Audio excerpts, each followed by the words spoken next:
సభకు నమస్కారం. ఇప్పటిదాకా సినిమా గురించి మాట్లాడమంటే అందరూ నా గురించే మాట్లాడారు. కవితక్క నా గురించే మాట్లాడింది, సాంబశివరావు గారు, మంత్రి గారు. ఇప్పుడు తను నా పాత్రని పోషించడం కోసం వచ్చినటువంటి శివరాజ్ కుమార్ కూడా నా గురించే మాట్లాడుతూ ముగించారు. నేను నా గురించి చెప్పుకోవటం కాకుండా ఇవాళ ఈ చిత్రం నిర్మాణం జరగబోతుందంటే ఈ చిత్రం నేచురల్గా ఉండాలనేటువంటిది నా కోరిక. నేను ఏ పద్ధతుల్లో ఉండేవాడిని, నా పద్ధతి ఏంటి, నా విధానం ఏంటి, నా స్వభావం ఏంటి అనేటువంటిది ఉండాలి అనేటువంటిది. నా స్వభావం ఏంటి అనే దానికి వస్తే ఈ వ్యవస్థలో మార్పు రావాలి, మనందరిలో మార్పు జరగాలి. ఒకరిని ఒకరు మోసం చేసుకునే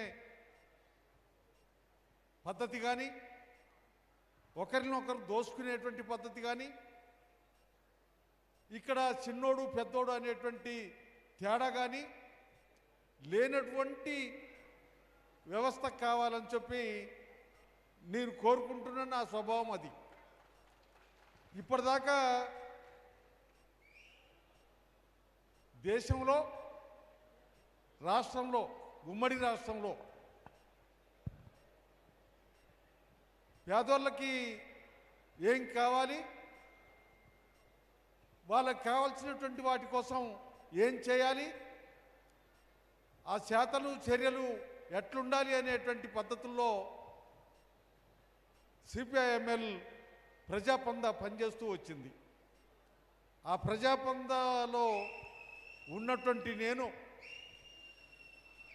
ఇలా మీ అందరికీ ఓ గొప్పగా చిత్రీకరించి చూపించబోతున్నారు. ఇప్పుడు మాట్లాడినటువంటి వాళ్ళు కూడా నన్ను గొప్ప నాయకుడిగా మాట్లాడారు. నేను గొప్ప నాయకుని కాదు అని నేను అనుకుంటున్నా. సామాన్యుల్లో సామాన్యుని, సామాన్య ప్రజల కోసం ఆ ప్రజల్లో ఉండి ఆలోచిస్తున్నటువంటి వాడిని, అట్లనని చూడాలనేటువంటిది నా భావన. ఇలా ఈ చిత్రం నిర్మాణం జరిగిన తర్వాత ఈ సభకు వచ్చినటువంటి మీరే కాకుండా మన రాష్ట్రంలో, మన దేశంలో ఉన్నటువంటి ప్రజలందరూ చూసి ఆ మార్పుకి స్పందిస్తారని చెప్పి, ఆ మార్పుని అమలు చేస్తారని ఆశిస్తారని నేను కోరుకుంటున్నా, భావిస్తున్నా. ఇలా మనం అందరం ఎక్కడున్నాం, ఏం చేస్తున్నాం, జరుగుతున్నటువంటి పరిణామాలు ఏంటి అనే విషయానికి వస్తే మనల్ని పాలించేటువంటి పాలకులు, ప్రభుత్వాలు మనకు సాలినంత సౌకర్యాలు కల్పిస్తలేరు. మనకున్నటువంటి సమస్యలన్నింటినీ పరిష్కరించే స్థితిలో లేరు. అందుకనే ఆ సమస్యల పరిష్కార దిశగా ప్రయాణం చేయాల్సినటువంటి అవసరం ఉంది.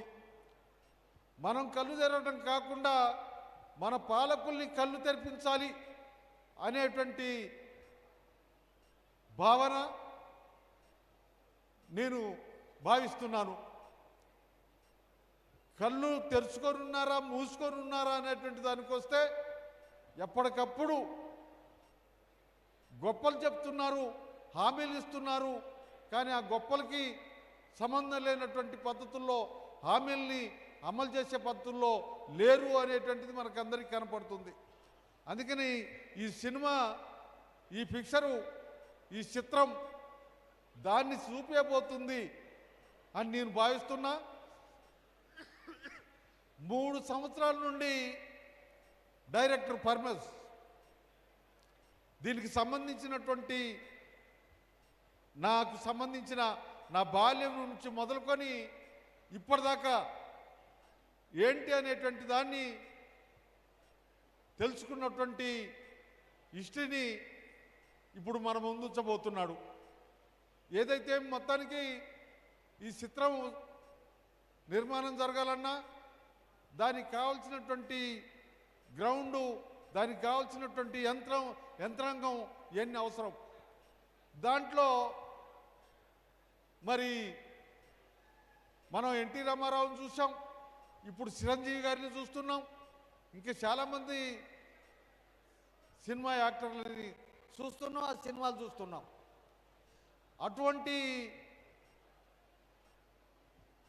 యాక్టర్గా ఉన్నటువంటి శివరాజ్ కుమార్ గారు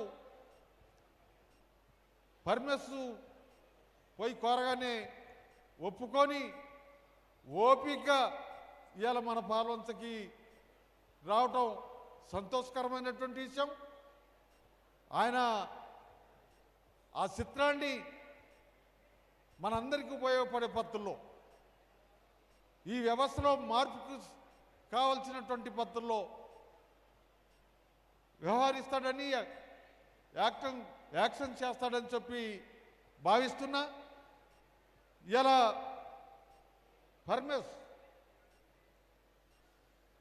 పర్మిస్ చాలా రిస్క్ తీసుకున్నాడు. ఆయన తీసుకున్నటువంటి రిస్క్ని ఇక్కడ మన పాల్వంచలో ఉన్నటువంటి సురేష్ రెడ్డి గారిని కూడా దింపాడు. మొత్తానికి సురేష్ రెడ్డి గారు, పరమేశు, శివరాజ్ కుమార్ గారు వీళ్ళు మన ముందున్నారు, ఇప్పుడు మన ముందుకి రాబోతున్నారు. మన ముందుకి వచ్చేటువంటి చిత్రం ప్రజలకి ఉపయోగపడే పద్ధతుల్లో, ప్రజలు ఆలోచించే పద్ధతుల్లో, ప్రజల్లో మార్పు వచ్చే పద్ధతుల్లో ఉండాలని చెప్పి కోరుకుంటూ సెలవు తీసుకుంటున్నా. Thank you Narsanna. సురేష్ గారు ఈ సందర్భంగా ఏమైనా మాట్లాడాలని మైక్ తీసుకున్నారా? పోటు రంగారావు గారు చివరిగా 2 మాటలు మా కోసం.